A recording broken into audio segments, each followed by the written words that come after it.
Hey, Jules Plus Vegan, and as always, welcome to my channel. And for those of you who are new, I know you can benefit. So we are in the middle of a 10,000 step day challenge. It was definitely acceptable to take a day off. Today is the end of week 1. If you're just joining us, you're right on time.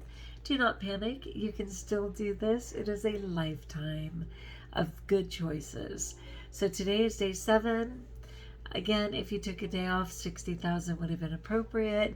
If you did more, 70,000. There's some superheroes in here, like Annie 101. Please. She did like over 100,000 steps. And who else? My redheaded ginger, right?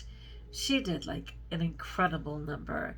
I'm just building my way back. I think Jamie is just building her way back, which is completely fine. For me, I said no excuses, right? And I don't have any excuse. I just wanted to be gentle with myself because what happens is I fight so hard to try and be perfect that I just burn out and just don't even do it, right? And I knew that there was a couple days this week where I'd be driving like 6 hours each day, and I just would not get in those steps unless I just beat myself up to do it, and I wasn't willing to beat myself up. So I definitely got in 62,218 steps. So if it was 10,000 a day for 6 days, I hit that mark at 60,000, and then 2,200 extra steps, right? The other thing though, my other goal was 5 miles a day on any given day, and I fell short on that. I actually averaged about 4,000. Actually, let me see. 6 times 4 is 24. About 67. I mean, forgive me, I can speak. I'm tired, people.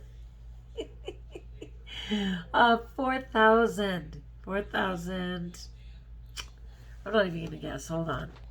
Okay, so 4.83 miles a day. And you know what? This coming week will just be even better. Like, that's straight up. I am driving all the way to Vegas on Sunday. So it'll be one of those things where I'm in the driving for probably 10 hours because traffic on a Sunday is insane. But I'm married to Santa Claus, and he's going to get out there and be Santa for the grandchildren. And that is a drive worth taking. But I already know I'll try and make up on the other days. But again, I'm going to be gentle with myself. If I hit the 60,000, yay God, that was my goal. If I happen to get 5 miles a day, even better. But I am not going to push myself too hard because I know I will give up. And I've got a lot going on in my life, friends. But I'm happy to be doing it. And I'm so happy for those who are just super inspired. And they're stoked to be walking and getting out there and rebounding again. And that was the whole purpose of this, to just really take care of ourselves. All right. That said, I have this very quick article from the New York Post on fat and how fat makes fat. And everybody says that. Everybody says it.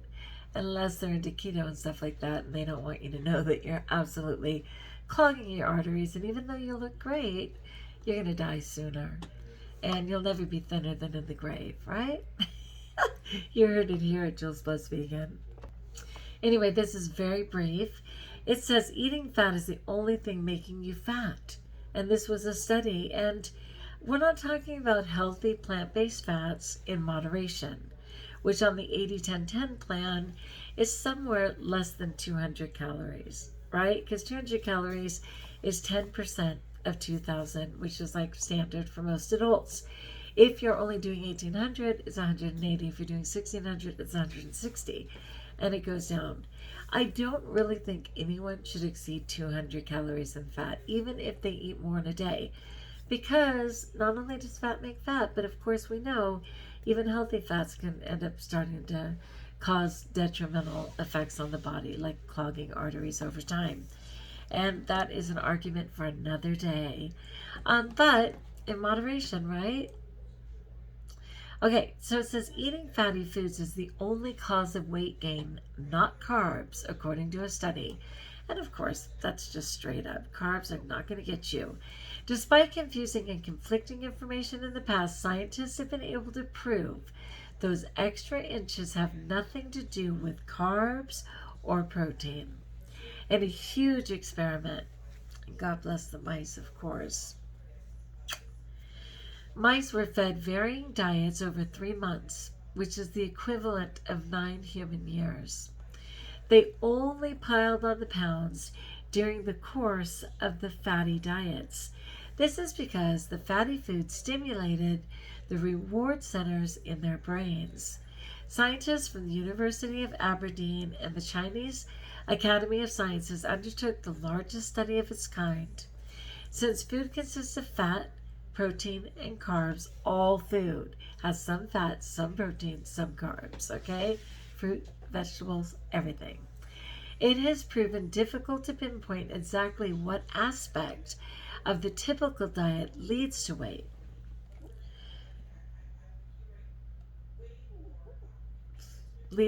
gain. Sorry. Part of the problem is that it's very difficult to do studies on humans where what they eat is controlled for long enough periods to work out what are the most important factors. Humans are rebellious. But studies on animals that are similar to us can help point in the right direction. The study, published in Cell Metabolism, and that's a hyperlink, includes 30 different diets that vary in their fat, carbohydrate, which are sugars, and protein contents. Professor John Speakman, who led the study, said, "The result of this enormous study was unequivocal. The only thing that made the mice get fat was eating more fat in their diets, fried foods in particular.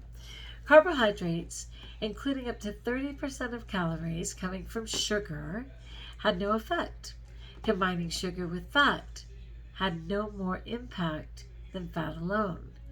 He added, "There was no evidence that low protein, like down to 5%, stimulated greater intake, suggesting there is no protein target." And he said, "Mice were ideal test subjects as they are similar to humans in physiology and metabolism."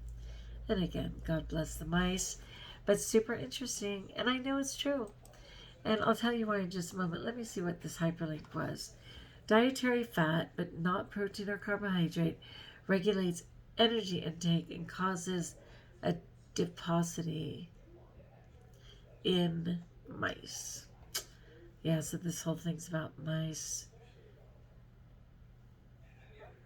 We can get to the summary.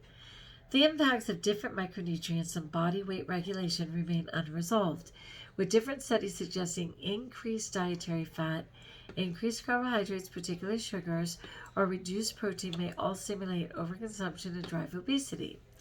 We exposed mice to 29 different diets varying from 8.3% fat to 80% fat, 10% to 80% carbs, 5% to 30% protein, and 5 to 30% sucrose.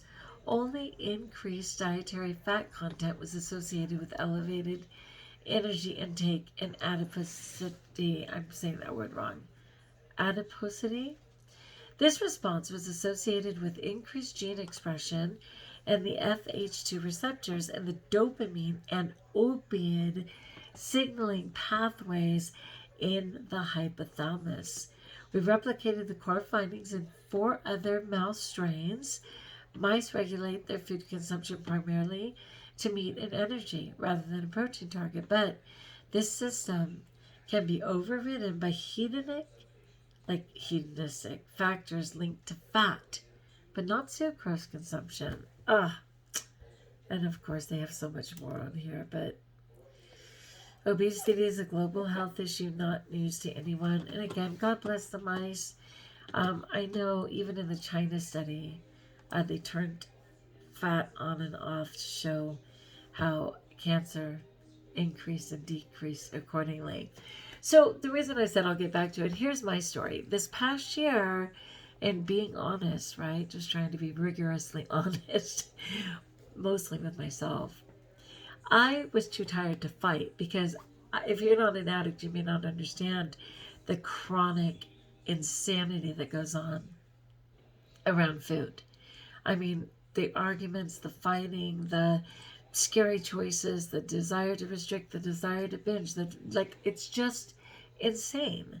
I mean, I may seem normal, I may be totally engaged, and even though I'm absolutely functioning by all accounts, my brain is going crazy.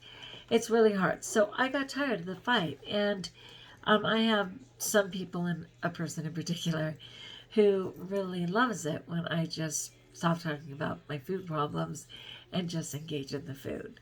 And I did that. I just did that. And even though it was junk food vegan, a lot of junk food vegan has higher fat content and is even fried, obviously, especially if it's something like French fries. So, um, even though I was like trying to close my eyes to it, I absolutely, like, the weight came on in record time. And the biggest reason was fat. Fat makes fat. I know it. I knew it. It's completely true. That was my story. So yeah, I'm just revisiting this just to really get it in this time. So yes, I'm on plan. Thank you for our 10,000 step challenge. I'm glad you guys are in. Thanks for visiting JVV, and I'll be getting back to you. I'm just really, really busy transitioning with some stuff at work. But I'm super happy to be here. I'd love to know in the comments below, how are you? How's your 10,000 steps? Are you going to step it up next week if you didn't make it? What is that goal? I'd love to know. Like if you like, join us if you haven't. Subscribe. Let me know in the comments below how I may support you. And until we talk again, best of all, know that you're blessed.